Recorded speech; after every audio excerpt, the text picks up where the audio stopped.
여러분은 혹시 현타라는 단어를 아십니까? 현실 자각 타임을 줄여서 쓰는 신조어인데요.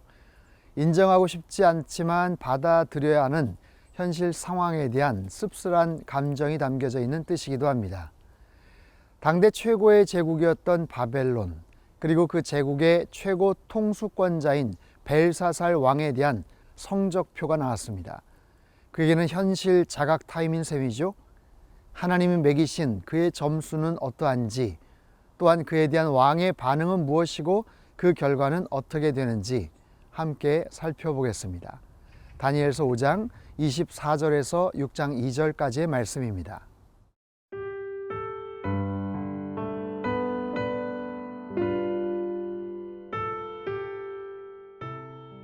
다니엘 5장 24절에서 6장 2절 말씀입니다. 이러므로 그의 앞에서 이 손가락이 나와서 이 글을 기록하였나이다. 기록된 글자는 이것이니 곧 메네 메네 데겔 우바르시니라. 그 글을 해석하건대 메네는 하나님이 이미 왕의 나라의 시대를 세워서 그것을 끝나게 하셨다 하며, 데겔은 왕을 저울에 달아보니 부족함이 보였다 하며, 베레스는 왕의 나라가 나뉘어서 메대와 바사 사람에게 준바되었다 함이니이다 하니, 이에 벨사살이 명하여 그들이 다니엘에게 자주색 옷을 입히게 하며 금사슬을 그의 목에 걸어주고 그를 위하여 조서를 내려 나라의 셋째 통치자로 삼으니라. 그날 밤에 갈대아 왕 벨사살이 죽임을 당하였고 메대 사람 다리오가 나라를 얻었는데 그때 다리오는 62세였더라. 다리오가 자기의 뜻대로 고관 120명을 세워 전국을 통치하게 하고 또 그들 위에 총리 셋을 두었으니 다니엘이 그 중에 하나이라.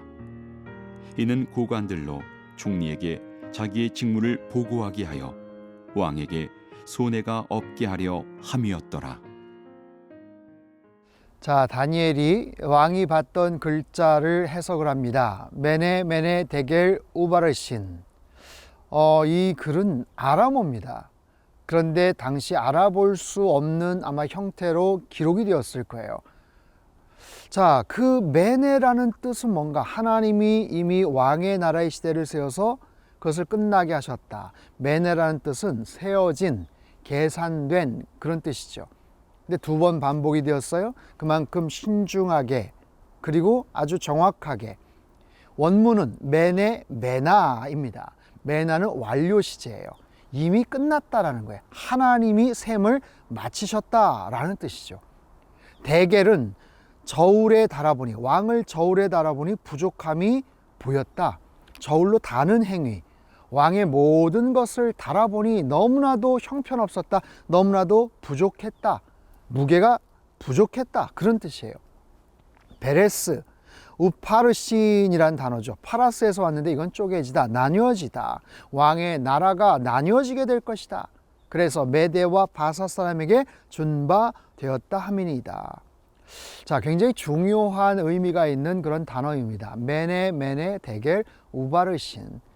하나님께서 모든 것을 정확하게 판단하시고 측정하시는 하나님이시죠.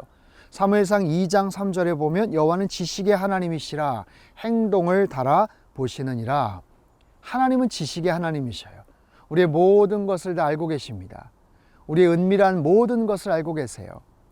정말 주님을 위해서 수고하고 애를 썼던 그 많은 헌신과 그 고생, 누가 알아줄까 싶지만 하나님은 다 알고 계셔요. 또 하나님을 피해서 은밀하게 정말 숨겨진 모든 우리의 허물과 죄악도 하나님은 정확하게 알고 계시죠. 그 모든 행동을 다 달아보시는 그런 하나님, 우리의 모든 것, 우리에게 주신 모든 것, 우리의 시간, 우리의 삶의 모든 기회들, 우리 인생의 많은 관계들, 그렇죠? 우리의 가정 안에서, 직장 안에서, 삶의 모든 여러 상황 속에서 하나님이 주셨던 수없이 많은 인생의 기회들, 그 모든 것에 대해서 하나님은 측정하시고 무게를 달아보시죠. 그리고 언젠가는 그 하나님 앞에 가서 최종적으로 하나님의 심판대 앞에 설 때가 틀림없이 올 겁니다. 두렵기도 하죠. 하지만 나사렛 예수 그리스도의 보혈의 능력으로 말미암아 우리의 모든 허물과 우리의 모든 죄는 주님께서 다 갚아주시고 우리를 의롭다 여기심을 여러분 분명히 믿으시기를 바랍니다. 그 사실을 우리가 믿지 않으면 이 땅 가운데서 두려워서 어떻게 살겠어요? 가끔 보면 건강검진을 받아야 되는데 혹시 무슨 잘못된 결과가 나올까 두려워서 못 받겠다, 이런 분들이 계시죠. 그건 굉장히 어리석을 수 있는 거예요. 염려가 되고 의심이 될수록 정확한 진단이 필요합니다. 거기에 따른 우리의 대처, 우리의 그 다음 결과적인 행동들이 굉장히 중요하다는 거죠. 벨사살 왕을 보죠. 그가 뭐라고 이 이야기를 듣고 나서 이야기를 하냐면, 벨사살이 명하여 그들이 다니엘에게 자주색 옷을 입히게 하며 금사슬을 그의 목에 걸어주고 그를 위하여 조서를 내려 나라의 셋째 통치자로 삼으니라.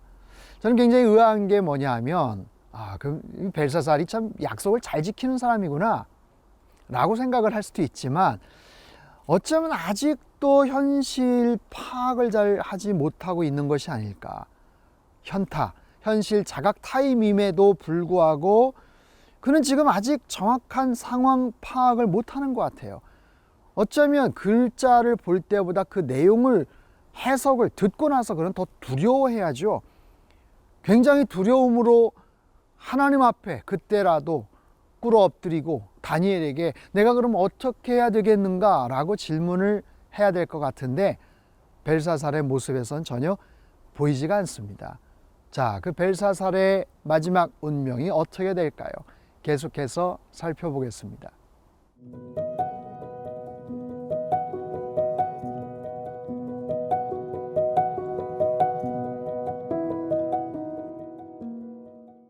(30절) 말씀입니다. 그날 밤에 갈대아 왕 벨사살이 죽임을 당하였고, 그날 밤, 멀리 가지도 않습니다. 불과 몇 시간 후인 그날 밤에 죽임을 당합니다.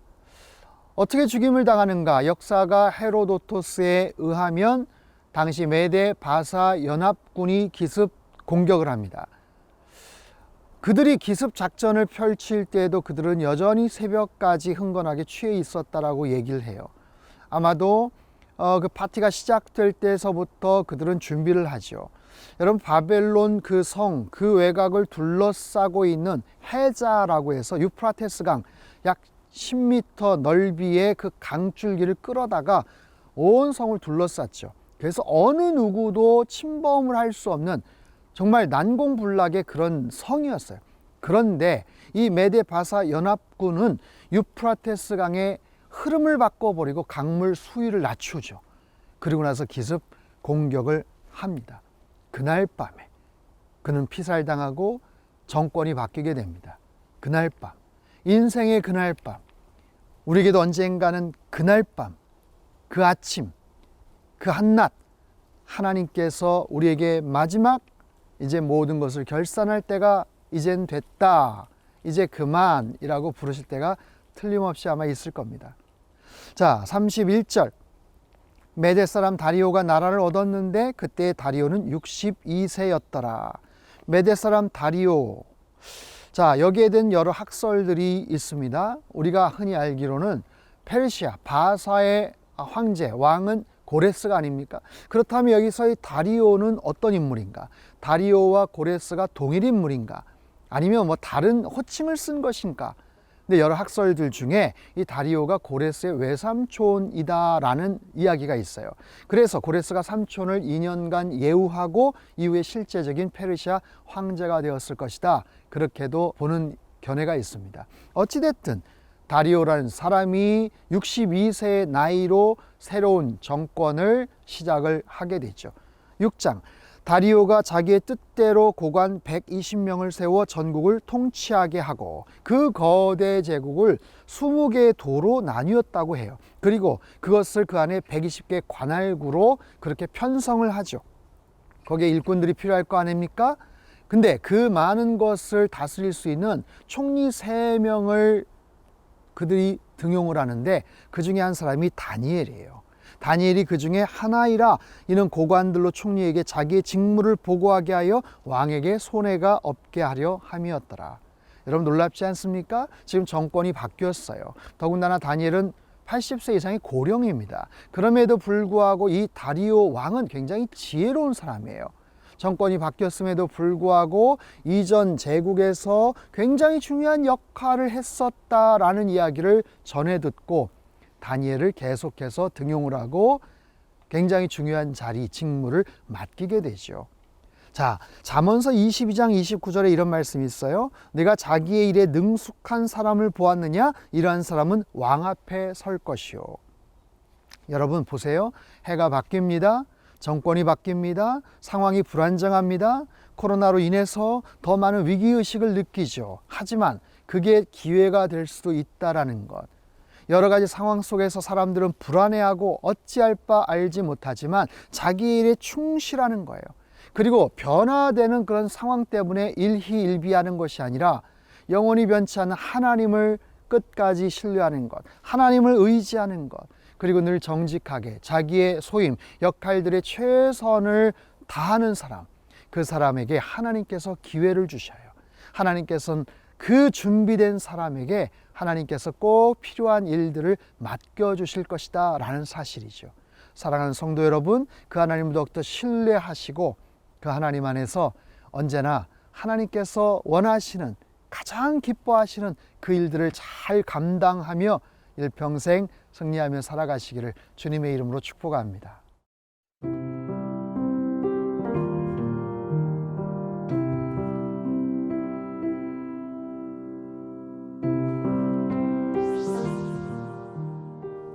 우리 인생의 모든 것을 판단하시고 심판하시는 하나님께서는 우리 인생의 모든 무게를 달아보시는 분인 줄 믿습니다.